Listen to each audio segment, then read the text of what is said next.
Hi කොහොමද ඔයගලන්ට හොඳින් ඇති කියලා හිතනවා. ඉතින් අදත් මම අලුත් කෑම එකක් හදන විදිය ගැන ෂෙයා කරන්න යාවේ. ඒක තමයි චයිනීස් රයිස් එකක්. ඉතින් අපි බලමු ඒක කොහොමද හදාගන්නේ කියලා. ඒකට ඕන වෙන දේවල් ලෑස්ති කරලා මම ඔයගොල්ලොත් එක්ක ෂෙයා කරගන්නවා. ඒ තමයි දිග අතට කපාගත්ත කැරට්, බෝන්චි, දිගට කපාගත්ත චොප් කරගත් සුදුලූණු, ලුණු පොඩු, ඊට අමතරව බැදගත්ත චිකන් කියුබ්ස්. ඉතින් මම දේවල් එකතු කරගන්න ගමන් පැහැදිලි කරන්න. ඉස්සෙල්ලාම පෑන් එක ලිපේ තියලා චොප් කරගත්ත සුදුලූණු ටික මේ විදිහට අපි ලාවට බ්‍රවුන් කලර් කරගන්නවා. බ්‍රවුන් කලර් කරගන්න ගමන් එග්ස් 3ක් මේ විදිහට හොඳින් අපි එකතු කරගන්නවා. ඒක ස්ක්‍රැම්බල් එග් කරගන්නවා මේ තෙල් එකත් එක්ක.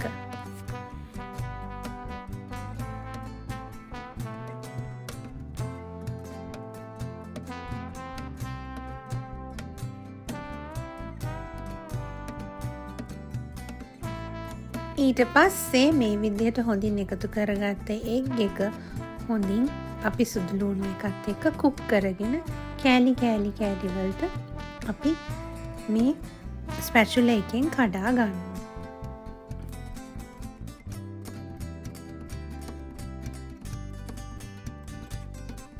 අපි හදාගත්ත එග් එකට අපි දිග අතට කපාගත්ත ලූණු ටික එකතු කරගන්නවා.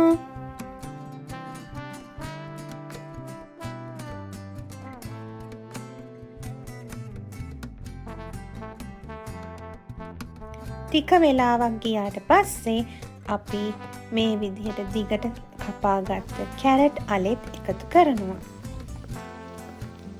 දිගට කපාගත්ත බෝන්චි ටික, ඒ වගේම බෙල් පෙපර්, රෙඩ් කලර්, ඊට අමතරව ඕගොල්ලන්ට ගන්න පුළුවන් ග්‍රීන්, යෙලෝ, රෙඩ් කියන පාට තුනම. මම ගත්තේ නම් රෙඩ් විතරයි. ඊට පස්සේ මේ වගේ වොක් පෑන් එකේ හොඳින් මේ ටික මික්ස් කරගන්නවා.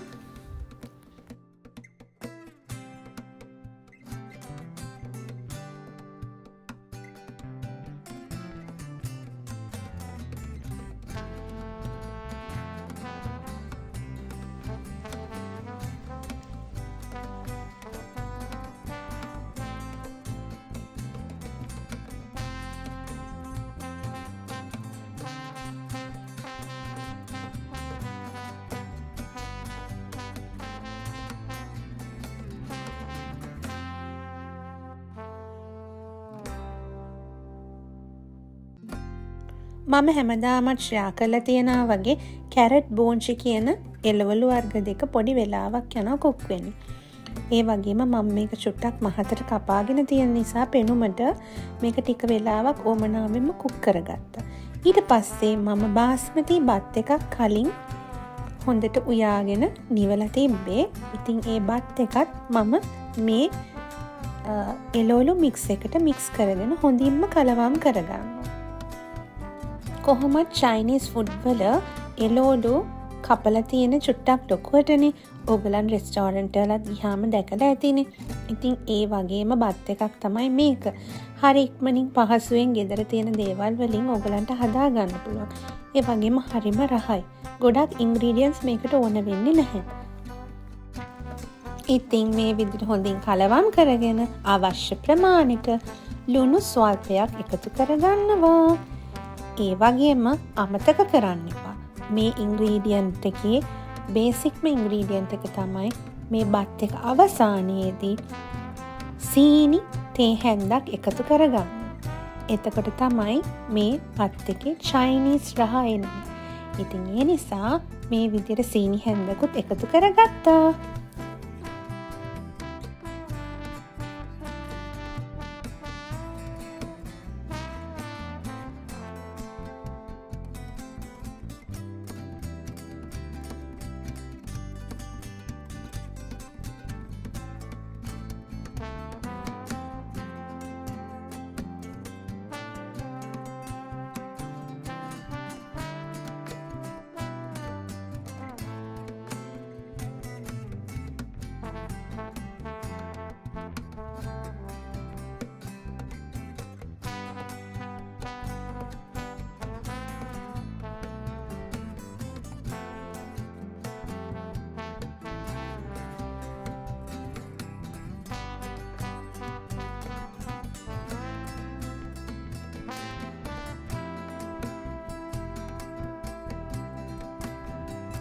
ඒ වගේම අපි දැන් එකතු කරන්නේ සෝයා සෝස් මේස හැඳි 3ක් එකතු කරගත්තා. තමන් ගන්න ක්වොන්ටිටි එක අනුව තමන්ට අනිත් ඉන්ග්‍රීඩියන්ට්ස් වල ක්වොන්ටිටිත් අඩු වැඩි කරගන්න පුළුවන්.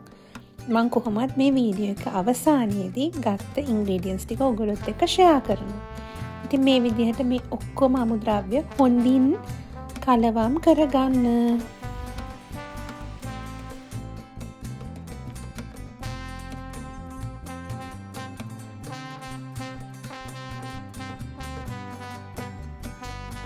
අවසානයේදී අපි ලුණු කොළ හරි අපිට ලීක්ස් ගන්නත් පුළුවන්.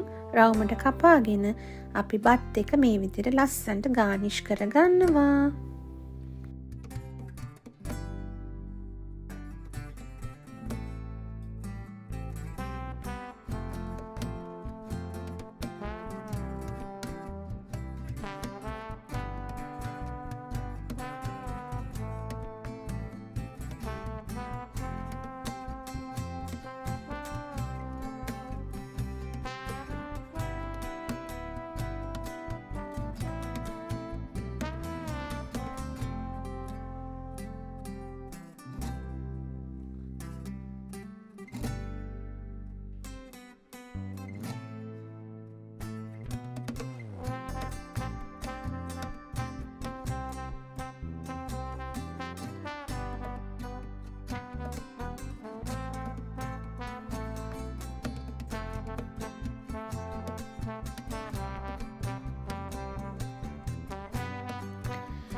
ඊට පස්සේ මං අන්තිමට අර බැදගත්ත චිකන් කියුබ්ස් ටික එකතු කරගන්න.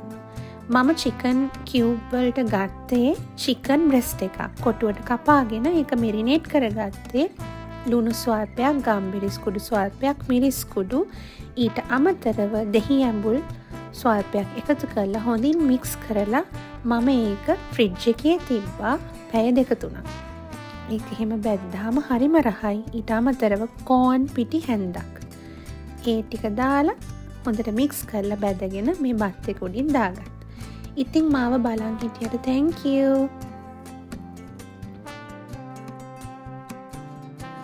ඔයගොල්ලෝ try කරලා බලන්න. එහෙනම් බලලා මට කමෙන්ට් එකක් දාන්න. මගේ page එක subscribe කරලා නැත්නම් subscribe කරන්න. මම ගිහින් එන්නම්.